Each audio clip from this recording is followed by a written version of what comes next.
My name is Enola Morrison, and I am 28 years old. On my 18th birthday, while I was gasping for air during an asthma attack, my sister looked my mother straight in the eyes and said that I had stolen $3,200 from her college fund to buy my medication.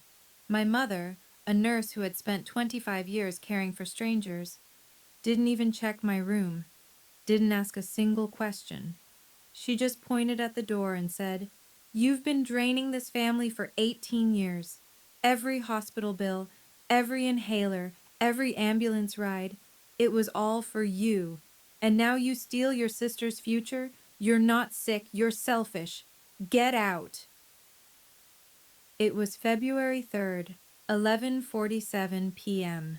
The snow was falling so heavily I couldn't see more than 3 feet ahead. The temperature was 6 degrees Fahrenheit. I collapsed 4 blocks from my house. I couldn't breathe.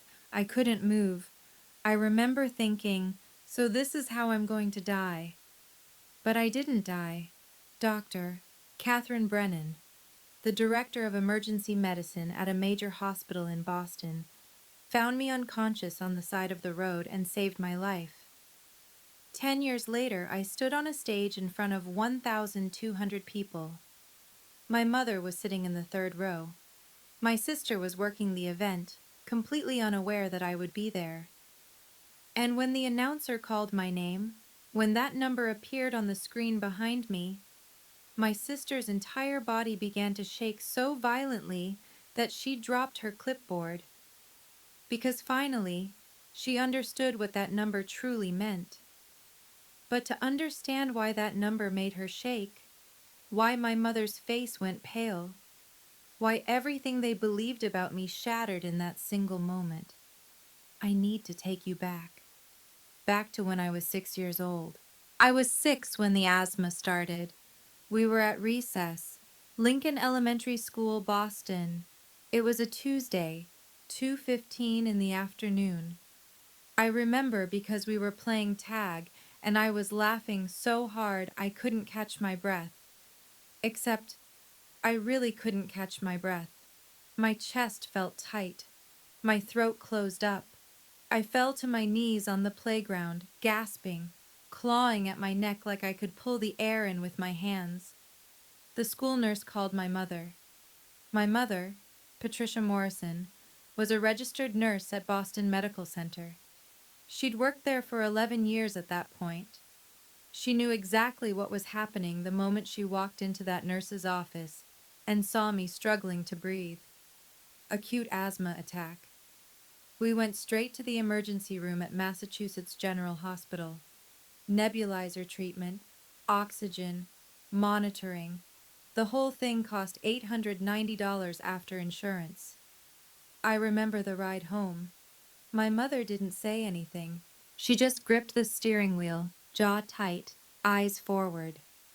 When we got home, my father, Michael Morrison, was making dinner, spaghetti. My sister Vivienne, who was 4 at the time, was coloring at the kitchen table. My mother set her purse down. She looked at my father and said, "Do you know how much her medications are going to cost?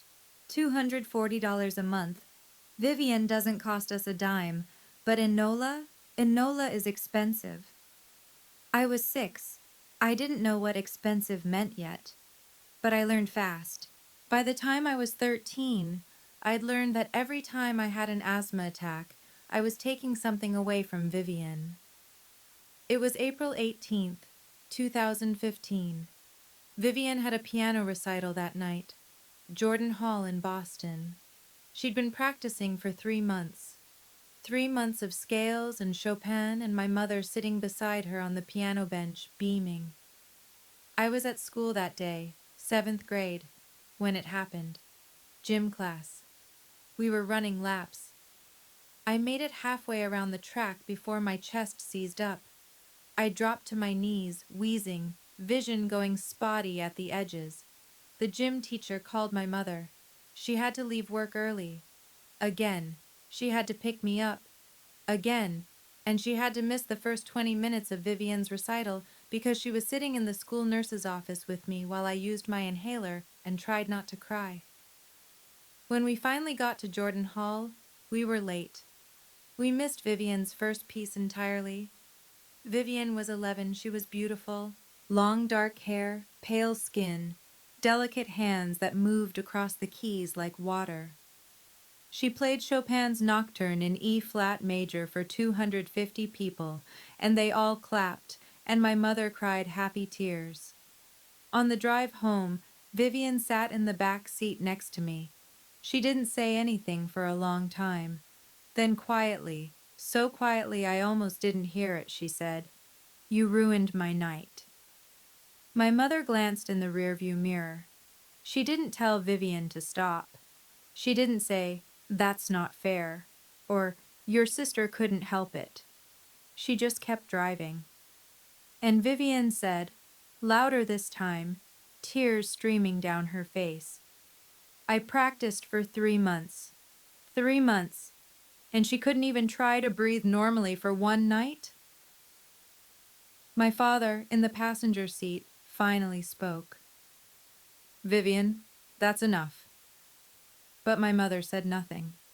And I realized, sitting there in the back seat, trying to make myself as small as possible, my sickness wasn't just mine. It was my sin. When I turned 16, I didn't have a party. Vivian's 16th birthday had been 7 months earlier, September 24th, 2018. My parents rented out a private room at Legal Seafoods on the waterfront. 25 of her friends, lobster, steak, champagne glasses filled with sparkling cider, a cake that cost $180. The total bill was $1,200. My mother posted photos on Facebook. "Our beautiful Vivian is 16. So proud of this girl."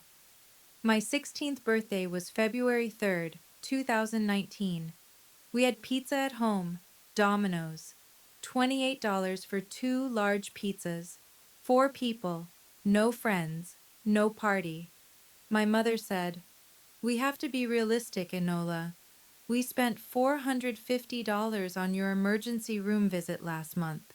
We can't afford 2 big parties." I nodded. I smiled. I said, "I understand." But that night, after everyone went to bed, I heard my parents arguing in their bedroom. Their voices carried through the walls. My father, "Patricia, she just turned 16. Can't we at least take her out to dinner?" My mother, "We spent $450 on her ER visit last month." $450, Michael. Vivian hasn't seen a doctor in 3 years. 3 years. Don't talk to me about fair. My father went quiet, and I lay in my bed, staring at the ceiling, doing the math. Vivian's party, $1,200. My pizza, $28. The difference, $1,172. I started keeping score that night. When I was 17, my parents sat me down to talk about college. It was November, late evening. We were in the living room. My father had a folder in his hands. Financial documents, bank statements, college savings accounts. He opened the folder. "Vivian," he said, "has $18,000 saved for college. We've been contributing since she was born." He paused. "Enola," he said, slower now, "you have $6,500. I blinked. "Why?" My mother answered. "Medical expenses we didn't anticipate. Your asthma has cost us significantly more than we budgeted for." The difference was $11,500. $11,500 that went to keeping me alive. My mother continued. "Vivian has straight A's and perfect health. Colleges will want her. She'll likely get scholarships. You, Enola, you'll need to work harder. You might need to work for a year before college, or apply for more financial aid. That's just reality." I worked harder. I graduated with straight A's too. 3.98 GPA, National Honor Society. Volunteer work at the hospital. Everything. But it never mattered, because I was expensive. In January of my senior year, I applied for a scholarship. The Future Medical Professionals Fund was a local Boston area scholarship for students planning to pursue healthcare careers. The prize was $3,200. I wrote my essay on January 15th, 2015. The topic was, describe a personal health challenge and how it inspired your career goals. I wrote about my asthma, about growing up watching nurses and doctors save my life over and over, about wanting to be the person who made sick kids feel like they weren't a burden. I submitted it at 11:43 p.m. that night. Results were announced on February 12th, my 18th birthday. The email came at 9:22 a.m. Dear Ms. Morrison, congratulations! You have been selected as the recipient of the Future Medical Professionals Scholarship, $3,200. Your essay moved our committee deeply. We wish you the best in your medical career, I screamed. I ran downstairs, phone in hand, and found my mother in the kitchen making coffee. Mom! Mom, I got it. I got the scholarship. She looked up. Which scholarship? The medical one. $3,200. I can use it for Boston University. For a moment, just a moment, her face softened. She smiled. A real smile. That's wonderful, Enola. I'm proud of you. It was the first time she'd said that in years. I felt like I was floating. But then Vivian came downstairs. She was 15, still in her pajamas, hair messy from sleep. She looked at me, at my mother, at the phone in my hand. What's going on? My mother turned to her. Enola got a scholarship, $3,200. Vivian's smile faltered, just for a second, just long enough for me to notice.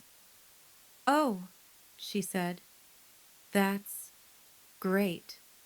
But her voice was flat, and I saw something in her eyes that I'd never seen before. Not happiness, not pride, something cold. The night before my birthday, February 11th, we had dinner together. My mother had made steak, baked potatoes, green beans, a nice meal, which was rare. Early birthday dinner, she said, since tomorrow's a school day. We sat down at 7:15 p.m. Vivian sat across from me. She kept looking at me, then looking away, smiling these quick, tight smiles. So, my father said, cutting into his steak. Enola, have you heard back from BU yet? Not yet, I said. Should be soon, though. If I get in, the scholarship will cover almost a full semester. My mother nodded. That's the best we can hope for, given everything, given my medical costs. She didn't say it, but we all knew. Vivian pushed her green beans around her plate. What about you, Viv? My father asked. How's the college fund looking? Good, Vivian said quickly. Really good. I should have enough for a state school at least.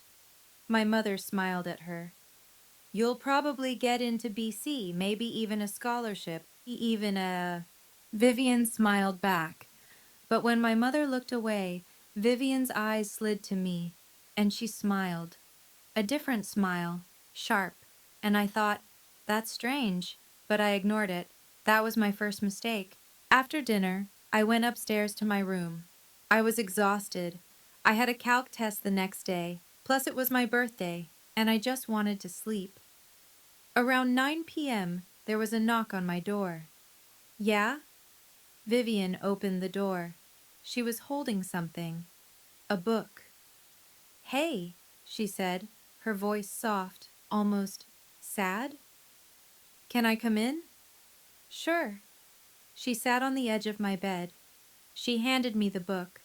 It was one I'd lent her weeks ago. The Fault in Our Stars. I finished it, she said. Did you like it? Yeah, it made me cry. We sat there in silence for a moment.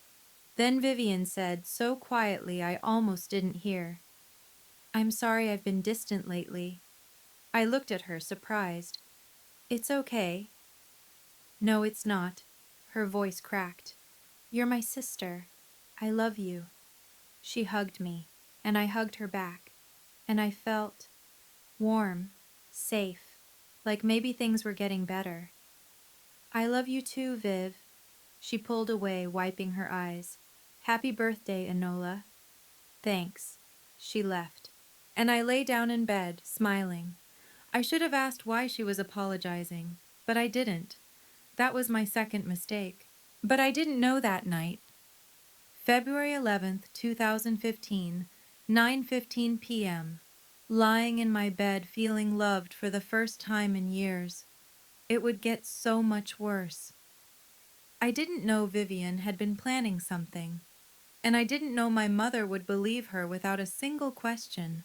I woke up on February 12th, 2015 at 7 a.m. My alarm went off. I reached over, turned it off, and lay there for a moment. 18. I was 18, legally an adult. I got out of bed and went downstairs. The kitchen was empty. No balloons, no happy birthday sign, no one waiting to hug me. There was a note on the counter, next to the coffee pot. I picked it up. Enola, working early shift. Birthday dinner at 8 p.m. tonight. Don't be late. Mom. That was it. No happy birthday. No love, Mom. Just, don't be late. I made myself toast and went to school. School was fine. A few friends wished me happy birthday. I took my calc test. I passed. By 4:30 p.m. I was home. I went upstairs to change. As I walked past Vivian's room, her door was open. She was sitting on her bed and her eyes were red, like she'd been crying. Viv? I stopped in the doorway. Are you okay? She looked up, startled. Oh, yeah, I'm fine. You don't look fine. She wiped her eyes. Just stressed about a scholarship thing. It's stupid. Do you want to talk about it? She shook her head quickly. No, it's okay. I walked into her room and sat on the bed next to her. Hey, I said softly. We're sisters. You can tell me. She looked at me for a long moment. Then she smiled, that same sharp smile from last night. Thanks, Enola, but I'm okay, really. She hugged me, and when she pulled away, she said, I love you so much. I love you too. I left her room and went to mine. I should have asked why she was apologizing again, but I didn't. That was my third mistake. At 6:45 p.m., I was in my room doing homework when I heard it. A scream. Mom! My money is gone! I jumped. My pencil clattered to the floor. I ran into the hallway. My mother was running up the stairs. My father right behind her. We all rushed into Vivian's room. She was standing in the middle of the floor, holding a small metal lockbox. Her hands were shaking. The box was open. Inside, 3 $20 bills. $60. That was it. My mother grabbed the box. What do you mean, gone? Vivian's voice was high, panicked, tears streaming down her face. My money! I had $3,200 in here. I checked 3 days ago. It was all there. My mother's face went white. $3,200? Yes, from working, from birthday money, from everything I've saved for college, and now it's gone. My father stepped forward. Vivian, when was the last time you opened this box? Sunday, 3 days ago. I counted it. It was there. My mother looked around the room. Who has access to your room? Vivian hesitated. Then her eyes slid to me. She swallowed. I don't want to accuse anyone, but my stomach dropped. But what? My mother demanded. Enola came in here yesterday to return a book. Every head turned to me. Wait, I said, my voice shaking. I did return a book, but I didn't. My mother cut me off. Did you come into this room? Yes, but did you touch anything? No, I just gave her the book and... My mother's voice went cold. Enola, did you take your sister's money? The room tilted. What? No, no, why would I? Vivian sobbed. You got your scholarship yesterday, $3,200, and today my $3,200 is missing. That's not a coincidence. My mother stepped closer to me. Her face was hard, furious. Enola, look at me. I looked at her. Did you take your sister's money? No, Mom, I would never. Vivian's voice cracked. You always hated that I had more than you. You always said it wasn't fair. I never said that. You did, last year. When we were talking about college funds, you said it wasn't fair that I had more. I felt like the walls were closing in. That's not what I meant. My mother held up a hand. Silence. She turned to Vivian. Are you absolutely sure you had $3,200 in this box on Sunday? Yes. And Enola was the only person who came into your room since then? Vivian hesitated. Then, yes. My mother turned to me, and I saw it in her eyes. She'd already decided. We went downstairs, all four of us. My mother told me to sit on the couch. She stood in front of me, arms crossed. My father stood behind her, silent. Vivian sat on the chair across from me, crying. My mother spoke first. Enola, I'm going to give you one chance to tell the truth. Did you take Vivian's money? No. Do you have $3,200 in your room? No, Mom, I can show you my bank account. I don't have... You bought a new inhaler last week. I froze. What? You bought a new inhaler. $240. Where did you get that money? From my job. From working at the library. I've been working there since September. Prove it. I can show you my pay stubs. Show me. I ran upstairs. My hands were shaking so hard I could barely open my desk drawer. I grabbed the folder with my pay stubs, ran back downstairs. I handed it to my mother. She flipped through it. Her jaw tightened. These only show $150 a paycheck. Twice a month. That's $300 a month. And you're telling me you saved enough for a $240 inhaler and still have money left over? I've been saving. I barely spend anything. She threw the folder on the coffee table. You've been taking money from your sister for months, haven't you? No. And when you got that scholarship, you thought you were safe. You thought no one would notice. Mom, please, I didn't... She stepped closer. Her voice dropped, low, cold, shaking with rage. You know what you are, Enola? I couldn't speak. You've been bleeding this family dry for 18 years. Every hospital bill, every inhaler, every ambulance ride, it was all for you. We gave up vacations, we gave up savings, we gave up everything for you. Tears streamed down my face. And now you steal from your sister's future? For what? More medication? More treatment for a condition you should have learned to manage by now? I didn't take anything. Don't lie to me. She grabbed my arm and pulled me to my feet. You're not sick, Enola. You're selfish. She dragged me to the front door, opened it. Snow was falling outside, hard, thick. I couldn't see more than a few feet. Mom, get out! Mom, please, it's snowing. I don't have a child like you. Get out. If you come back, I'm calling the police. Do you understand me? I looked at my father. He was staring at the floor. Dad. He didn't look up. I looked at Vivian. She was crying into her hands.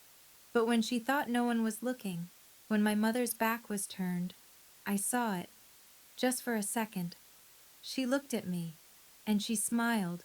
My mother shoved me outside. I stumbled onto the front porch.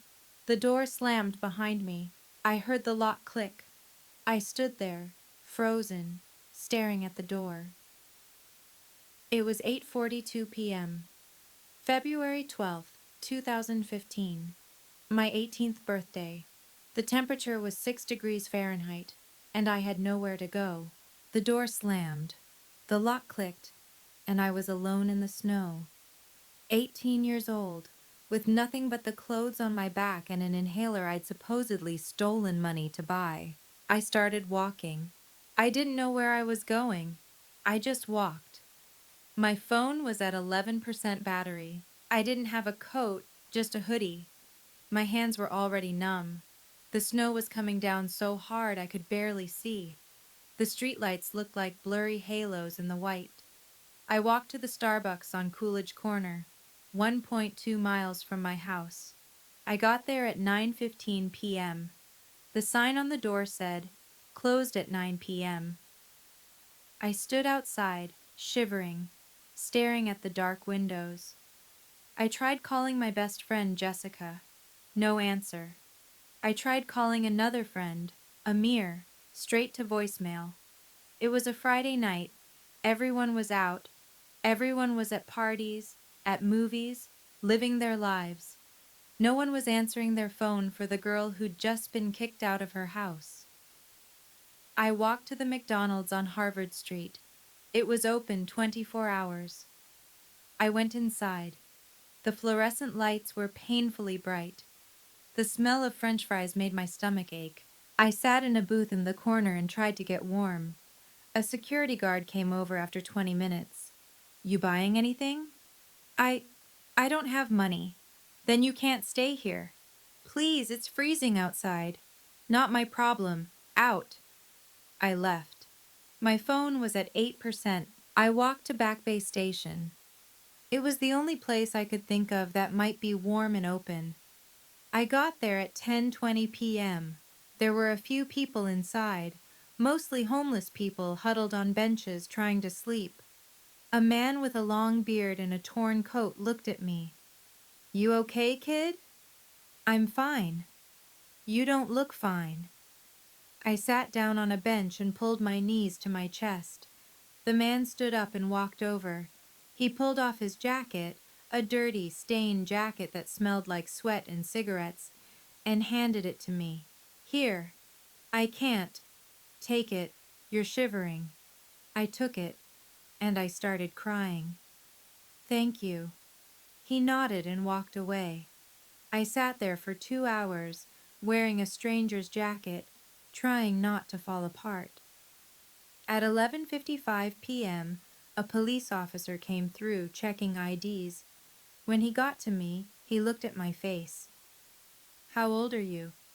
18. "You have somewhere to go?" I hesitated. If I said no, what would happen? Would they call my parents? Would they take me to a shelter? "Yes," I lied. He looked at me for a long moment. Then he said quietly, "There's a shelter on Albany Street. It's 1.8 miles from here. They take walk-ins until 1 a.m. You should go." "Okay." He walked away. I looked at my phone. 5% battery. 1.8 miles. I could make that. I had to. I started walking at 12:10 a.m. The snow had slowed down a little, but the temperature had dropped. The wind cut through the jacket, through my hoodie, through my skin. I made it 6 blocks before I felt it. My chest tightened. No, not now. Please, not now. But my body didn't care. I stopped walking, leaned against a brick wall, pulled out my inhaler. 2 puffs. I waited. The tightness didn't go away. I took 2 more puffs. Still nothing. Panic set in.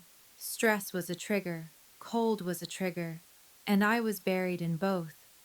I tried to keep walking, but my legs felt weak. My vision was getting blurry. I made it 2 more blocks.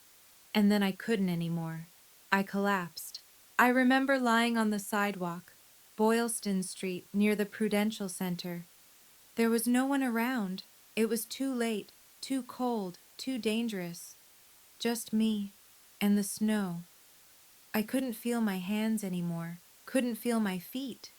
My chest was on fire, but the rest of me was ice. I thought about my mother's face, the way she looked at me, like I was nothing. I thought about Vivian's smile, that cold, sharp smile, and I thought, maybe they're right. Maybe I am too expensive. Maybe the world would be better if I just stopped. Stopped breathing. Stopped costing people money. Stopped being a burden. I wasn't angry anymore. I was just tired. So tired. I closed my eyes, and I thought, so this is how I'm going to die. I don't know how long I was lying there. It could have been 5 minutes. It could have been an hour. But at some point, I heard a voice. Oh my God! Footsteps. Running. Hands on my shoulders, shaking me. Hey! Hey! Can you hear me? I tried to open my eyes. Couldn't. Stay with me. What's your name? I tried to speak.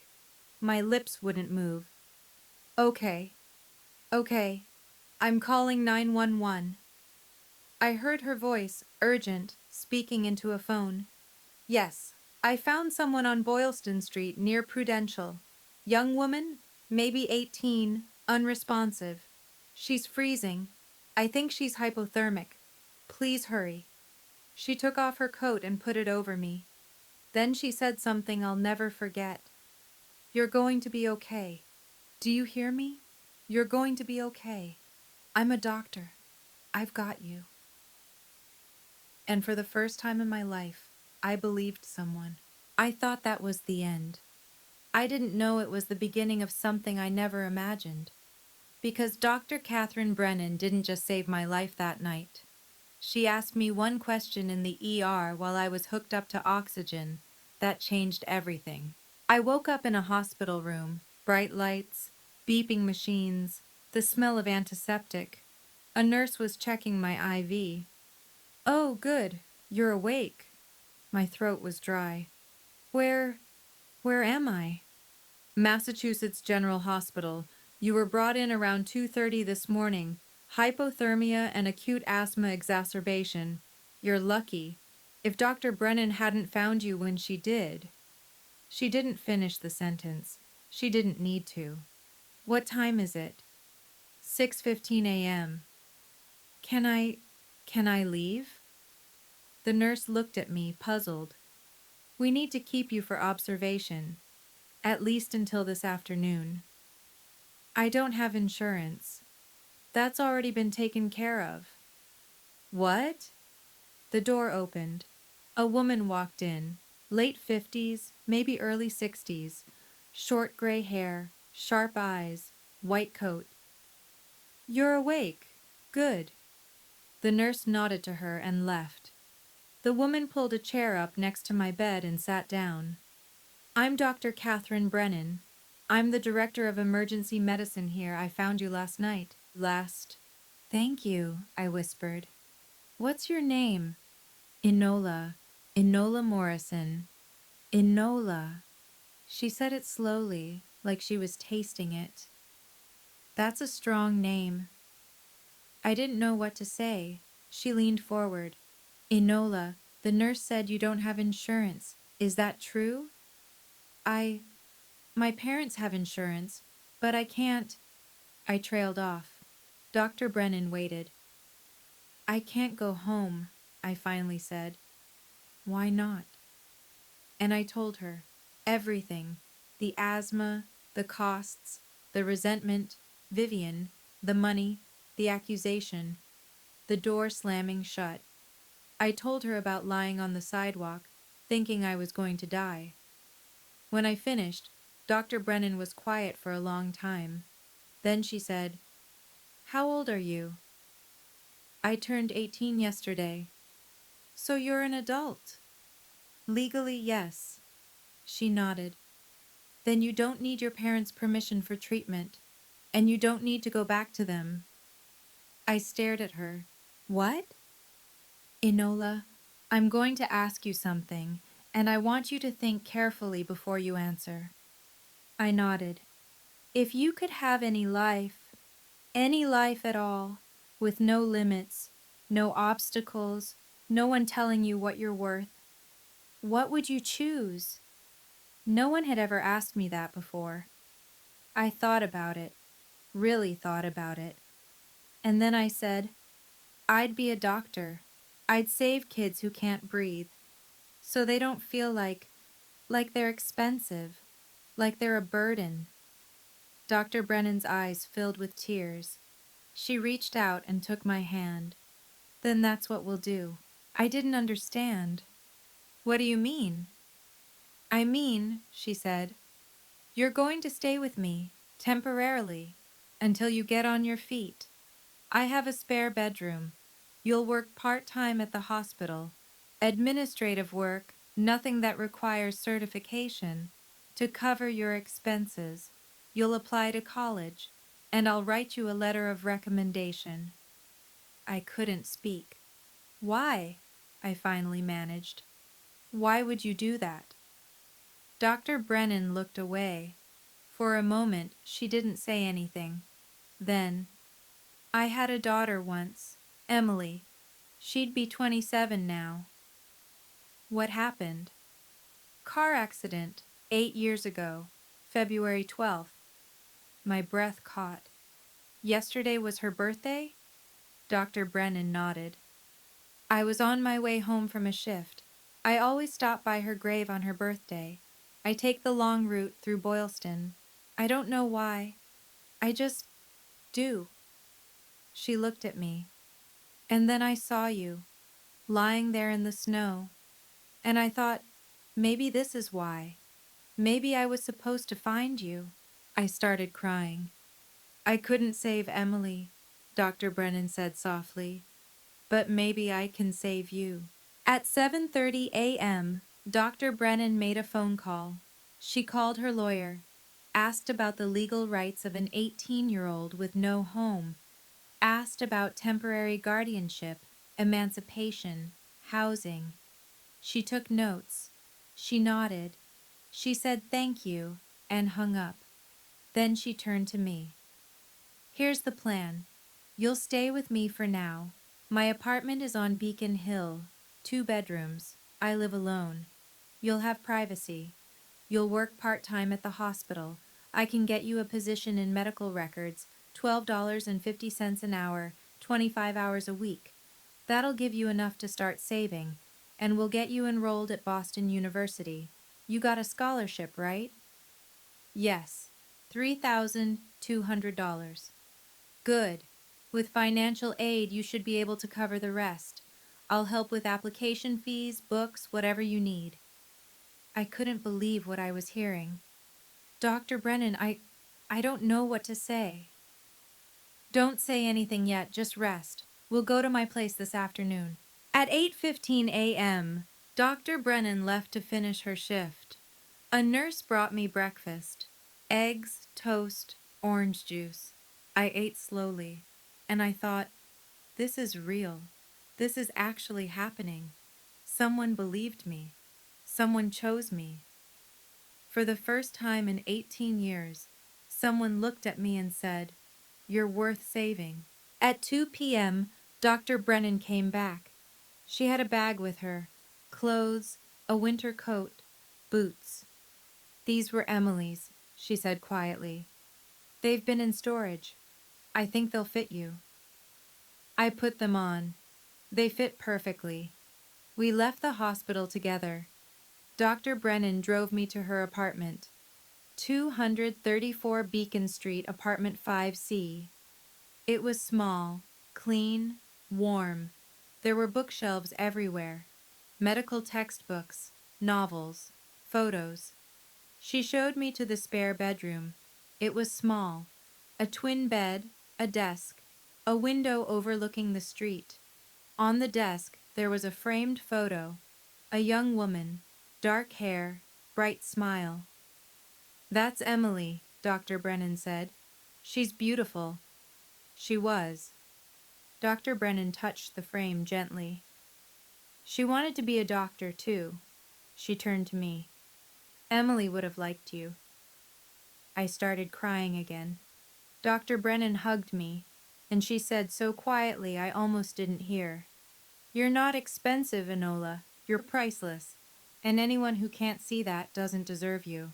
That night, I lay in bed in that small room, wearing borrowed clothes, staring at the ceiling. And I made a promise. One day, I'd pay this forward. One day, I'd be the hand that reached out. But first, I had to survive. That day, I made a promise. One day, I'd pay this forward. One day, I'd be someone who saves people who can't breathe. But first, I had to build a life from nothing. The first month was the hardest. March 2015. I was living with Dr. Brennan, working 25 hours a week at Mass General in the Medical Records Department. $12.50 an hour. 25 hours. That's $312.50 a week before taxes. I saved every penny. I didn't go out, didn't buy coffee, didn't buy clothes. Dr. Brennan let me live with her rent-free, so every dollar I earned went into a savings account. By the end of March, I had $1,100 saved. On March 20th, I got an email. "Congratulations! You have been accepted to Boston University," I screamed. Dr. Brennan came running into my room. What's wrong?" I got in. I got into BU." She hugged me so hard I couldn't breathe. "I knew you would." I started Boston University in September 2015. Pre-med track, biology major. I commuted from Dr. Brennan's apartment. Took the T every morning at 6:45 a.m. Classes from 8 a.m. to 3 p.m. Work from 4 p.m. to 9 p.m. I was exhausted all the time. But I didn't care. Because for the first time in my life, I was building something that was mine. My first semester GPA, 3.9. Dr. Brennan cried when she saw my transcript. I didn't contact my family.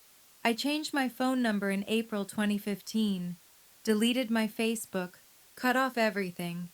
Dr. Brennan asked me once if I wanted to reach out.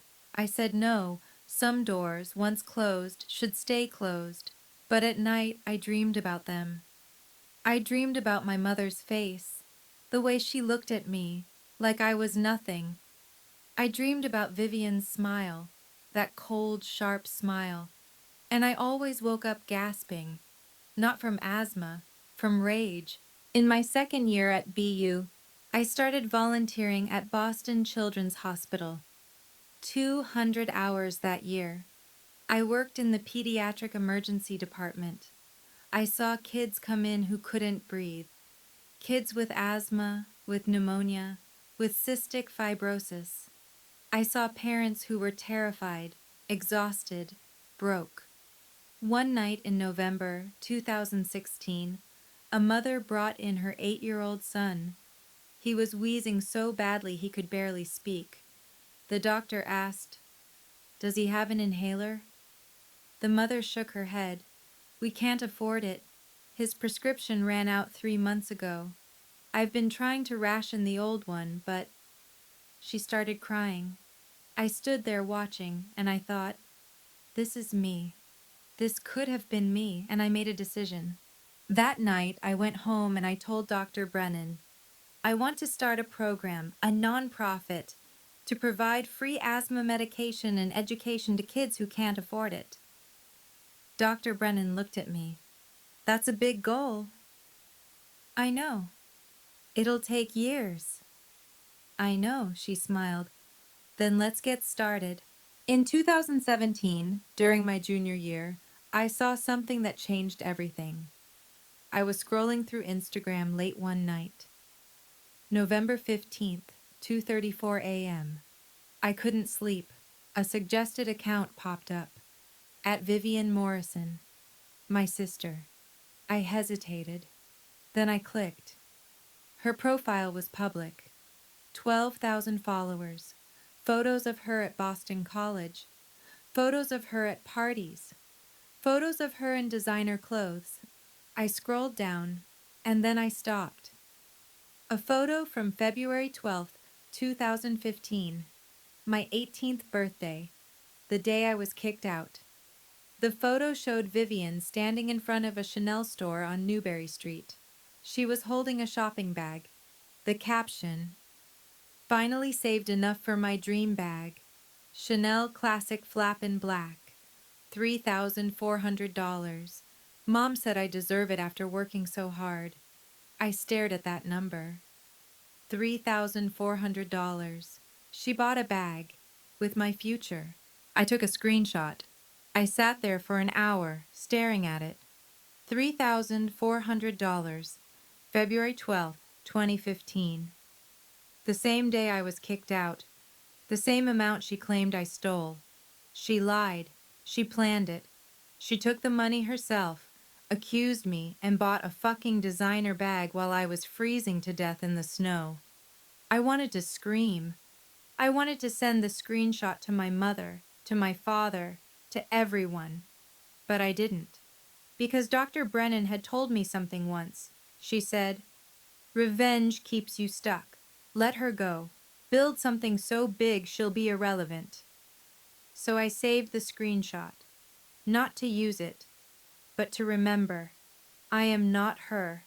I will never be her. I graduated from Boston University in May 2019. Summa cum laude, 3.95 GPA. Dr. Brennan sat in the front row crying. I walked across that stage and I thought, this is mine, not theirs. Mine. In July 2019, I got another email. Dear Ms. Morrison, it is our pleasure to offer you admission to Harvard Medical School. Full scholarship, $320,000 over 4 years. I called Dr. Brennan. She answered on the first ring. I got in. Silence. Then, I knew you would. This is because of you. No, Enola, this is because of you. I started Harvard Medical School in August 2019, and in March 2020, in the middle of a pandemic, Dr. Brennan and I officially founded Second Breath Initiative, a nonprofit organization providing free asthma medication, nebulizers, and education to children from low-income families. Our mission? No child should feel expensive for breathing. We started with $85,000 in donations. In our first month, we helped 50 kids. By the end of 2020, 400 kids. By 2022, 1,200 kids. And I kept counting. Because every single number was a kid who wouldn't feel like I did. By 2024, I was in my second year of residency at Massachusetts General Hospital, emergency medicine. The same hospital where Dr. Brennan found me 10 years earlier. The same emergency room where I almost died. Now I was the one saving lives. And Second Breath had grown. From 1 city to 3 states. From 1,200 kids to 1,850. 1,850. That number wasn't random. I did the math. February 12th, 2015 to March 3rd, 2020. 1,850 days. The number of days between the night I was thrown out and the night I started second breath. Every kid we saved was a day I survived. In December 2024, I got an email. Subject: Massachusetts Medical Excellence Awards. Nomination. Dear Dr. Morrison, you have been nominated for the Physician of the Year Under 30 Award by the Massachusetts Medical Society. The ceremony was scheduled for February 12th, 2025. 10 years to the day. I stared at the email for a long time. Then I scrolled down to the attached guest list. VIP section, row 3. Patricia Morrison, MSN, RN, Healthcare Network Representative. Michael Morrison, guest. Vivian Morrison, Event Coordinator, Elite Events Boston. They were going to be there, all 3 of them, and they had no idea I would be too. Dr. Brennan found me sitting at my kitchen table, staring at my laptop. What's wrong? I showed her the email. She read it. Then she looked at me. Are you going to accept? They'll be there. I know. They'll see me. I know. I don't know if I'm ready. Dr. Brennan sat down next to me. She took my hand. Enola, do you want to hide or do you want to rise? I accepted the award. And I wrote a speech. I rehearsed it 14 times. Dr. Brennan sat in my living room, listening, correcting, encouraging. The speech was 8 minutes and 30 seconds long. I didn't mention my family by name, but I told my story, and I put that number, 1850, right in the center. On February 11th, 2025, the night before the ceremony, Dr. Brennan asked me, "Are you ready to see them?" I thought about it and I said, I've been ready for 10 years. The question is, are they ready to see me? The number 1850 wasn't random. It was deliberate. It was the exact number of days between the night they threw me out and the night I finally found my breath again. Every child we saved was a day I survived, and I was ready to tell them. February 12th, 2025, 6 p.m., Boston Convention Center, Grand Ballroom. I arrived with Dr. Brennan. The ballroom was massive. Crystal chandeliers, 150 round tables, a stage with a massive LED screen behind it, 1,200 people, doctors, nurses, hospital administrators, politicians, donors. I was wearing a black dress and my white coat. My stethoscope hung around my neck. My name embroidered on the pocket, Dr. E. Morrison. Dr. Brennan squeezed my hand. You've got this. We walked to our seats. Row 1, VIP section, reserved for award nominees. As we walked past row 3, I saw her. My mother. She was wearing a navy blue dress. Her hair was shorter than I remembered, grayer. She was talking to someone, smiling, laughing. She didn't see me. I kept walking. 2 seats down from my mother, my father. He looked older, tired.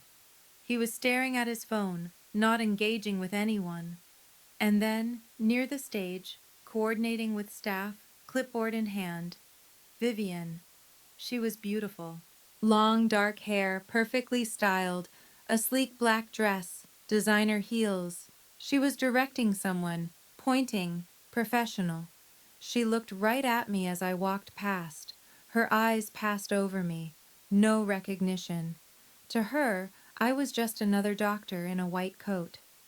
I sat down in row 1, 5 seats from the stage. Dr. Brennan sat next to me. Did they see you? No. Good. Let them be surprised.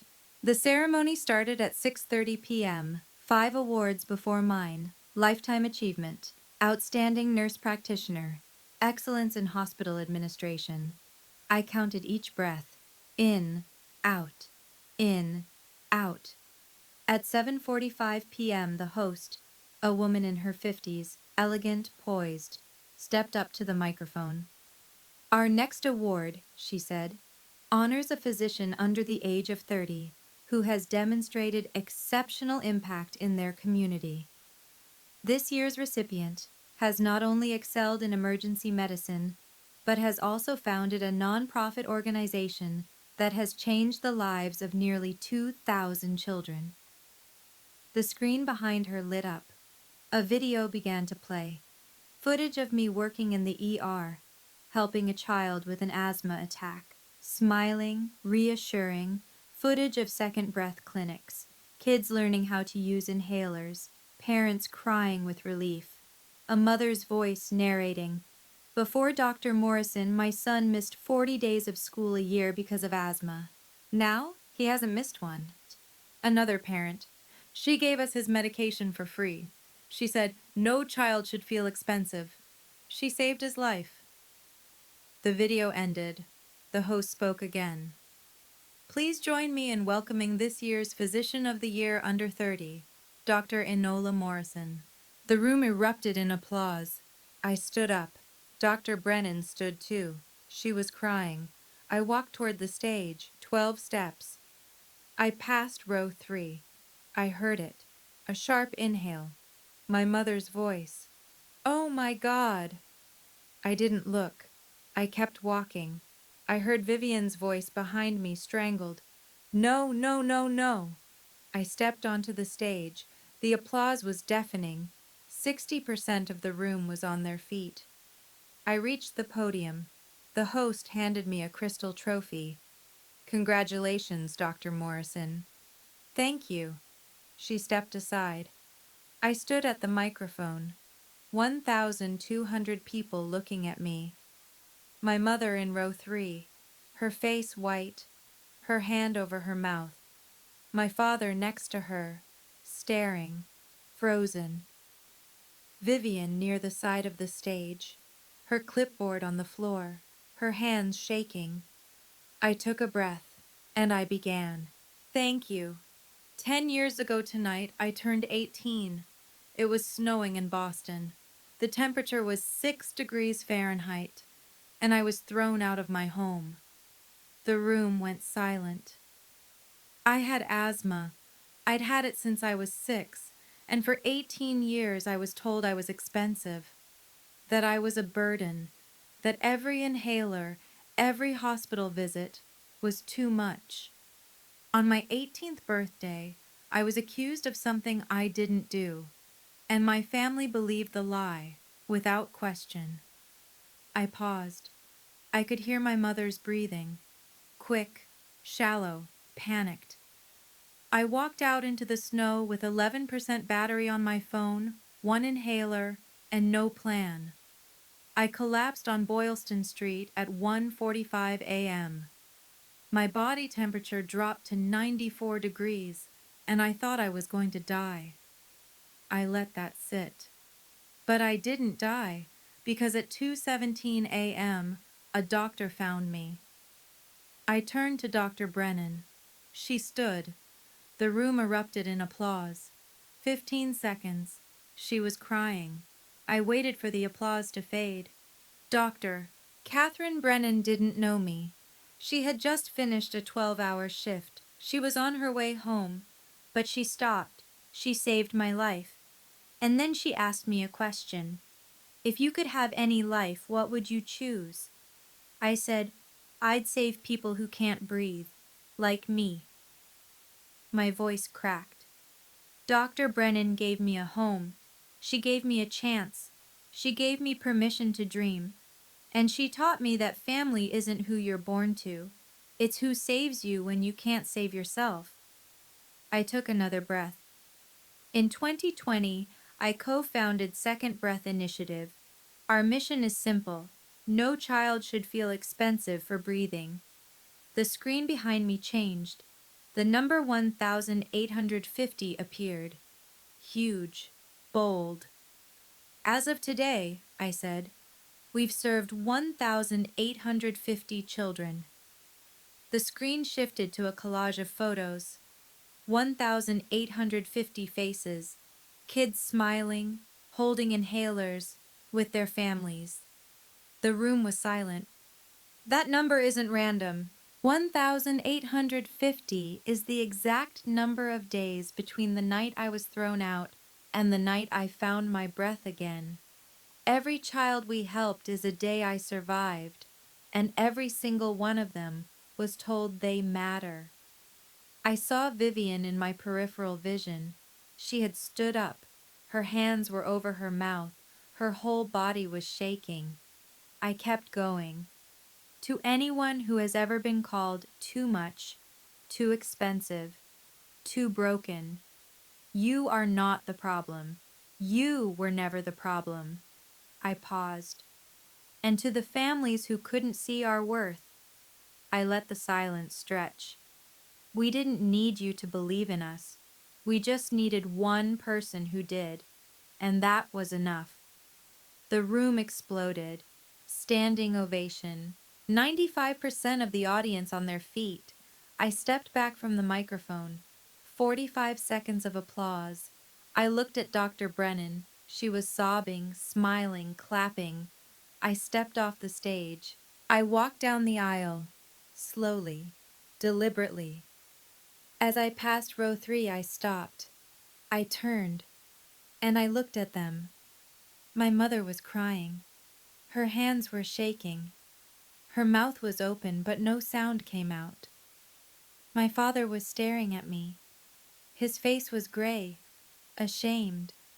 And Vivian. Vivian was standing there, frozen, her face white, her eyes red. She whispered, "Enola, I... I'm so..." I didn't stop. I didn't respond. I just looked at her. For 2 seconds. Then I smiled. Not a cruel smile, not a triumphant smile, just a smile, and I walked away. I didn't owe them words. I didn't owe them forgiveness. I owed them nothing, and that was the most powerful thing I could give. I didn't look at her. I didn't need to. The truth was louder than anything I could say, and as I walked out of that ballroom, I heard my mother call my name. I didn't turn around, because that chapter ended 10 years ago, and I had already written a new one.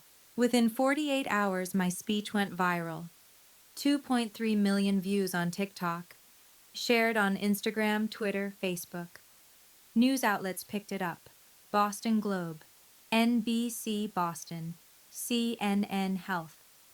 The headlines: Doctor reveals she was kicked out at 18, now saves 1,850 kids. Physician of the Year was once left to die in the snow by her own family. This doctor's speech will make you cry. Donations to Second Breath Initiative poured in, $180,000 in 1 week. I didn't read the comments, but Dr. Brennan did. She read a few to me. I was called expensive too. Thank you for showing me I'm not alone. This doctor is a hero. Where can I donate? I haven't cried this hard in years. Thank you for sharing your story. I sat on my couch listening, and I felt light. For the first time in 10 years, I felt light. The emails started coming on February 14th. My mother sent 8 emails in 3 days. Subject lines: please read, I'm sorry, let me explain, your father wants to talk. I didn't open any of them. Vivian sent 47 DMs on Instagram. She called 12 times, left voicemails. She sent a letter to the hospital, 3 pages, handwritten. I read it once. Enola, I know you probably hate me. You should. I took the money for a bag. A fucking bag. I was jealous of you. You were always smarter, kinder. Mom loved you more and I couldn't stand it. I'm so sorry. Please, can we talk? I folded the letter. I put it in a file cabinet labeled Closed Chapters, and I moved on. On February 16th, I sent 1 email. One line. To all three of them. I've moved on. I hope you can too. Please don't contact me again. I sent it from my lawyer's email address. Then I blocked their phone numbers, blocked their emails, blocked their social media accounts. Dr. Brennan asked me, "How do you feel?" "Light," I said. "For the first time in 10 years, I feel light." On February 20th, I made one more decision. I donated $3,200 to a new scholarship I created through Second Breath Initiative. The scholarship was called "For Those Who Were Told They Were Burdens." It would go to one pre-med or medical student each year who lived with a chronic illness. In the announcement, I wrote, "This scholarship is for anyone who was told they cost too much to love. You don't. You never did." A year later, in March 2026, I heard through a mutual acquaintance that Vivian had lost her job. The company didn't want someone with that story. I didn't celebrate. I didn't feel vindicated. I just existed, and that was enough. On February 12th, 2026, exactly 11 years after the night I was thrown out, I stood outside the 9th Second Breath Initiative Clinic. This one was in Providence, Rhode Island. It was snowing, lightly, just a few flakes. The temperature was 15 degrees. I was holding a cup of hot chocolate, wearing a warm coat, standing in front of a glowing sign. Second Breath Initiative, because breathing is a right. A little girl, maybe 7 years old, ran out of the clinic. She saw me and smiled. "Dr. Morrison, thank you. I can play soccer now." She hugged my legs. I knelt down and hugged her back.